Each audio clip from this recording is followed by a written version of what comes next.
A to Z సిరీస్లో జీఫర్ గోధుమల పాయసం. ఈ పాయసం కోసం ముందుగా కప్పున్నర గోధుమలు తీసుకున్నాను, అంటే సుమారుగా 200 గ్రాములు. ఈ గోధుమల్ని మంచిగా కడిగి దాన్ని ప్రెషర్ కుక్కర్లో 5 to 6 విజిల్స్ వచ్చే వరకు కుక్ చేసుకున్నాము. ఇది ఎంత బాగా కుక్ అయితే పాయసానికి అంత మంచి టేస్ట్ వస్తుంది. టేస్టే కాదు, హెల్త్కి కూడా చాలా బెనిఫిట్స్ ఇచ్చే ఈ గోధుమల పాయసంలో గోధుమలు ఇలా కుక్ అయిన తర్వాత మిల్క్ యాడ్ చేయాలి. ఇక్కడ 200 గ్రామ్స్ గోధుమలకి మాకు 1/2 లీటర్ వరకు మిల్క్ యూజ్ అయింది. దానిలో 3/4 మాత్రమే ఫస్ట్ యూజ్ చేసాము.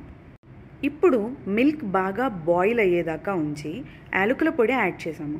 ఇది బాగా బాయిల్ అయ్యే వరకు కూడా సిమ్లో ఉంచి కలుపుతూ ఉండాలి. ఇంకో పక్కన జీడిపప్పుని నేతిలో వేయించుకొని రెడీగా ఉంచుకున్నాం. ఈ మిల్క్లో ఇవి బాగా కుక్ అయ్యి కన్సిస్టెన్సీ థిక్ అయిన తర్వాత బెల్లం యాడ్ చేయాలి.